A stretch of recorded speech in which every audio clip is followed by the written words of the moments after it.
ঘটেই ভানু বেগমের ফুফাতো বোন বা ওই যে রহমত মেম্বারের যে ছোট বউ তিনি মারা যান এবং বাচ্চাটা লালন পালন করার দায়িত্ব মা হিসেবে ভানু বেগমের কাছে আসে। যাই হোক, হিরণ হুজুরকে সবাই ধরে, সবাই জিজ্ঞেস করে এই বাচ্চা তো মেম্বার সাহেবের। হুজুর আপনি কি বলতেছেন, এটা কিভাবে জিনের বাচ্চা হয়? তো হুজুর তখন একটা কথাই বলে যে আপনার যে ছোট বউ ছিল সেই কিন্তু এই বাচ্চাটাকে ধ্বংস করেছে বা এভাবে একটা বিপদের মধ্যে ঠেলে দিয়েছে।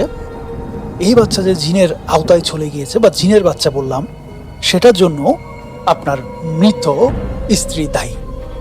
এই কথা বলার পর রহমত মেম্বার নিজের মান সম্মান বাঁচাতে সবার সামনে খুব রেগে উঠেন এবং রেগে উঠে হিরণ হুজুরকে খুব দুর্ব্যবহার করে বাড়ি থেকে তাড়িয়ে দেন। সেই সাথে তিনি এটাও বলেন যে আমি দেখে নিব আমার মৃত বউয়ের নামে বদনাম দেয়া হুজুর কিভাবে গ্রামের মধ্যে থাকে। তো উনি যেহেতু গ্রামের মধ্যে মেম্বার এবং ওনার যেহেতু ভালোই দাপট ছিল, উনি করেন কি, গ্রামের আরো কয়েকজন গণ্যমান্য ব্যক্তিদের সাথে বসেন এবং তাদেরকে হাত করে এই হিরণ হুজুরকে গ্রামের যে মসজিদ ছিল সেই মসজিদ থেকে বের করে দেন। এরকম একটা শুক্রবারে জুমার নামাজ পড়ানোর পর হিরণ হুজুর তিনি গ্রাম থেকে চলে যান এবং গ্রামের কিছু মানুষ দেখেছিল সেদিন হিরণ হুজুর খুব হাসতে হাসতে বিদায় নিচ্ছিল। গ্রাম থেকে সোজা তিনি বের হয়ে হাঁটতে থাকেন, একবারও নাকি তিনি গ্রামের দিকে ফিরে তাকাননি। যাক, হিরণ হুজুর চলে গেল অনেক অপমান সহ্য করে। এদিকে ইমাম সাহেবের যে বাচ্চা, সে বাচ্চা দিন যায়, মাস যায়, বছর যায়, কিন্তু অন্য স্বাভাবিক বাচ্চাদের মতো বড় হচ্ছিল না, বরং তার যে শারীরিক গঠন, তার যে শারীরিক উন্নতি হওয়ার কথা ছিল বয়সের সাথে সাথে, সেটাও হচ্ছিল না। প্রবলেম যে আগে চলতেছিল সেগুলা ক্রমাগত চলতে থাকে এবং সেগুলা বলতে গেলে আরো বেশি বেড়ে যায় এবং তারাও একটা সময় এই সমস্ত সমস্যার সাথে অভ্যস্ত হয়ে যায়। কিন্তু সবচেয়ে চোখে পড়ার মতো বিষয় যেটা, সেটা ছিল বাচ্চাটা খুব বেশি বড় হচ্ছিল না। তার সমবয়সী অন্যান্য গ্রামের বাচ্চারা খুব দ্রুত বড় হয়ে যায়, মানে যেভাবে ন্যাচারালি হওয়ার কথা সেভাবে বড় হয়ে যায়। কিন্তু মেম্বার সাহেবের যে বাচ্চা, সে বাচ্চার নাম ছিল রেন্টু। রেন্টু কিন্তু বড় হয়নি এবং রেন্টুর আচার ব্যবহার, রেন্টুর চাল চলন, দৃষ্টিভঙ্গি সবকিছু অন্য গ্রামের বাচ্চাদের চেয়ে ভিন্ন ছিল এবং বলতে গেলে রাত হলেই সে বাচ্চার সবকিছু ভিন্ন হয়ে যেত এবং ভয়ানক রূপ নিত।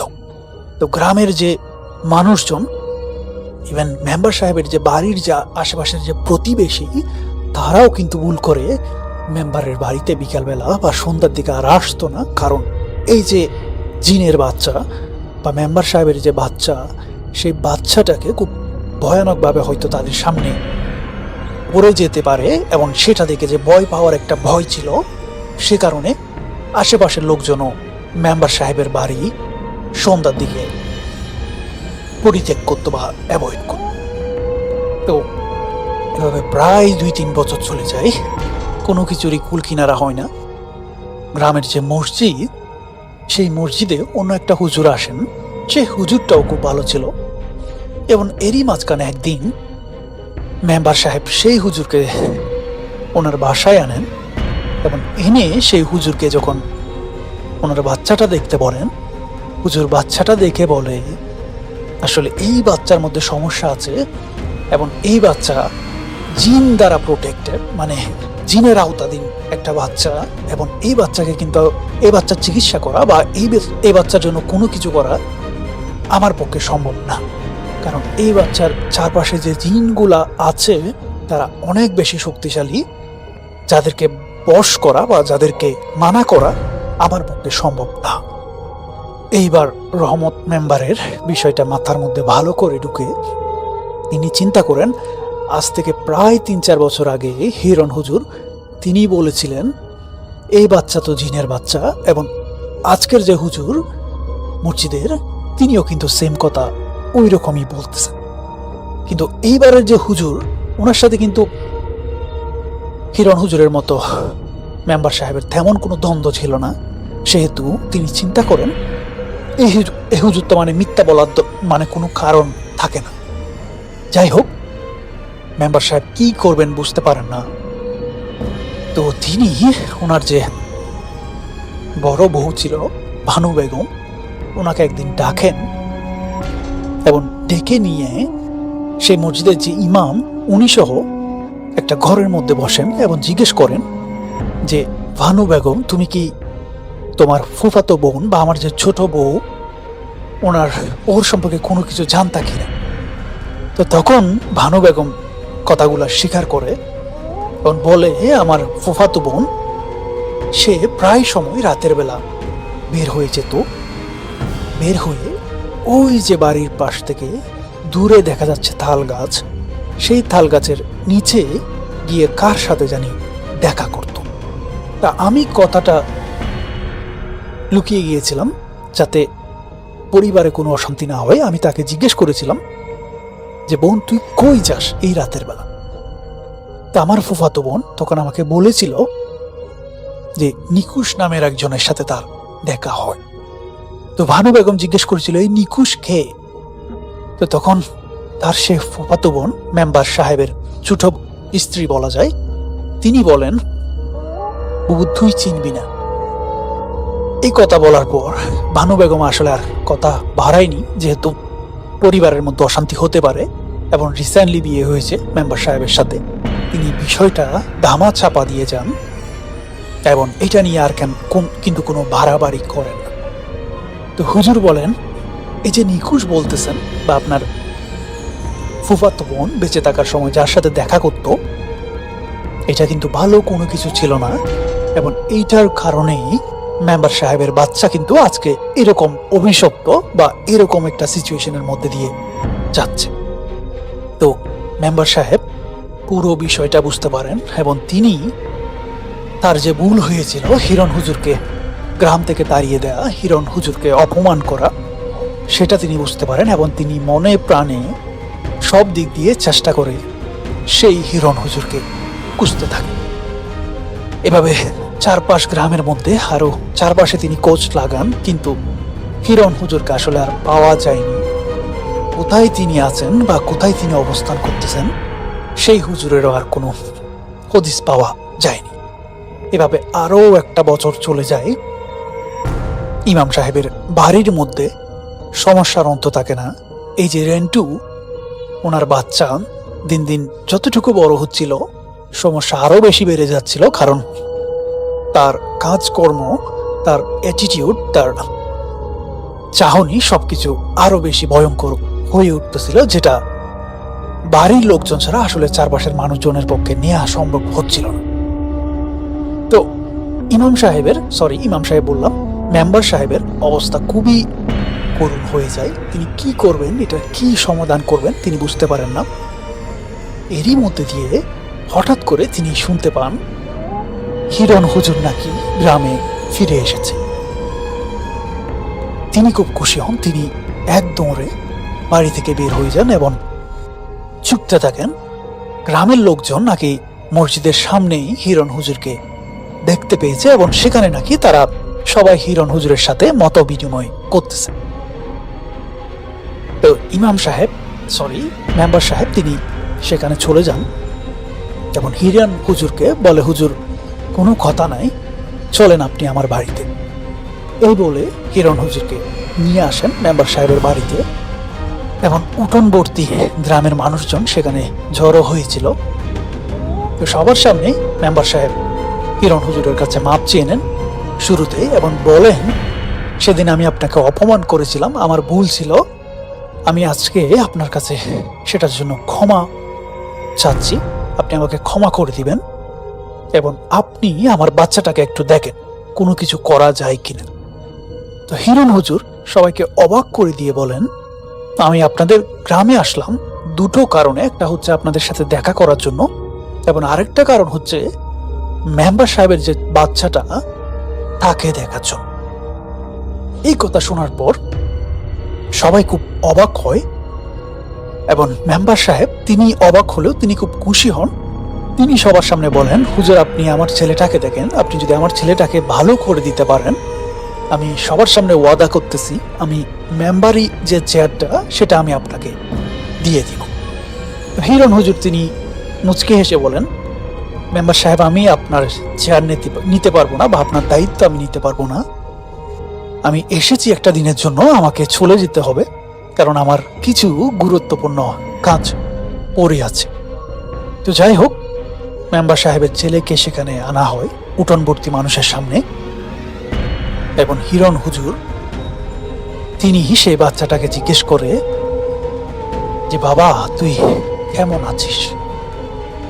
এইভাবে ডাকার পর সবাই খুব অবাক হয়ে দেখে মেম্বার সাহেবের যে বাচ্চাটা রেন্টু সে খুব হাসি মুখে হিরণ হুজুরের সাথে কথা বলে এবং যেটা অস্বাভাবিক ছিল কারণ সেই বাচ্চা কারোর সাথে কিন্তু মিশতো না এবং কারো যদি দিকে তাকাতো সেটাও কিন্তু খুব ভয়ানক একটা দৃষ্টিতে তাকাতো। তো হিরণ হুজুরের সাথে সেটার বিপরীত হলো। সবাই আরো বেশি উৎসুক এবং আগ্রহ নিয়ে বিষয়টা দেখতে থাকে। তো হিরণ হুজুর বলে, রেন্টু আমি তোমাকে ছোটকালে দেখেছিলাম, এখন আমি তোমাকে কিছু জিজ্ঞেস করব, তুমি আমার সাথে সত্য কথা বলবা, তাহলে কিন্তু আমি তোমাকে কিছু মিষ্টি খাওয়াবো। তো এই রেন্টুর একটা পছন্দের খাবার ছিল মিষ্টি এবং সেটার কথা বলার পর রেন্টু খুব খুশি হয় এবং সে বলে আচ্ছা ঠিক আছে, এটা বলে সে মাথা নাড়ে এবং ইমাম সাহেব একটা দোয়া পড়ে রেন্টুর মাথার উপর হাত রেখে জিজ্ঞেস করে, কেন পোলাটার লগে আইসোস?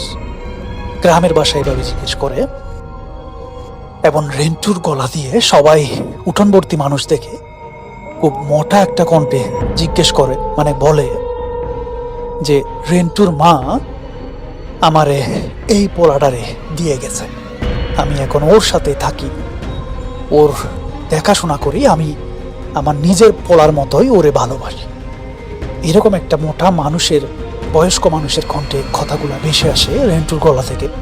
সবাই খুব অবাক হয়ে যায় এবং সবাই দেখতে থাকে খুব উত্তেজনার সাথে। তখন হিরণ হুজুর বলে, আপনারা কেউ ভয় ভাবেন না, কেউ এখান থেকে যাবেন না, কারো কোনো ক্ষতি হবে না। তো তখন হিরণ হুজুর জিজ্ঞেস করে রেন্টুকে, ঠিক আছে তুই নিজের পোলার মতো মনে করে এর শরীরে থাকতেছস, কিন্তু তুই কি বুঝতেছস তোর কারণে এর যে শরীরের শক্তি, জীবনী শক্তি, সেটা শেষ হয়ে যাচ্ছে। বাচ্চাটা তো বড় হতে পারতেছে না, বাচ্চাটা তো বেশি দিন বাঁচতে পারবে না, তো তোর কি উচিত এর শরীরে থাকা? তো রেন্টু তখন ইমাম হুজুরের দিকে রাগী দৃষ্টিতে তাকায় এবং বলে, তুই যত কিছুই বল না কেন আমি এর ছাড়ি যাবো না। বেশি কথা বললে তোর যে রূপ, আসল রূপ, সেটা কিন্তু আমি সবার সামনে ফাঁস করে দিব। তো এইবার হিরণ হুজুর একটু ভেবাচিকে খেয়ে যান। তবে লোকজন, যে গ্রামের লোকজন ছিল, তারা আসলে বুঝতে পারেন না আসল রূপ বের করে দিবে মানে কি বোঝাচ্ছে। তো হিরণ হুজুর তিনি বলে, আচ্ছা তাহলে তুই যাবি না? না। তখন রেন্টু বলে খুব মোটা গলায়, না আমি যাব না, দেখি তুই আমার কি করতে পারিস। এই কথা বলার পর হিরণ হুজুর কিছু দোয়া কালাম পড়তে থাকে সবার সামনে এবং একটা সময় সবাইকে বলে, আমাকে একটা বোতল এনে দিন। এই বলে যখন সবাই একটা বোতল এনে দেয় তখন সে হিরণ হুজুর রেন্টুর কোমরটা ধরে তাকে একটা ঝাঁকি দেন। ঝাঁকি দেওয়ার সাথে সাথে রেন্টু প্রস্রাব করা শুরু করে এবং হিরণ হুজুর তার প্রস্রাবগুলা সেই বোতলের মধ্যে ঢুকিয়ে ফেলে।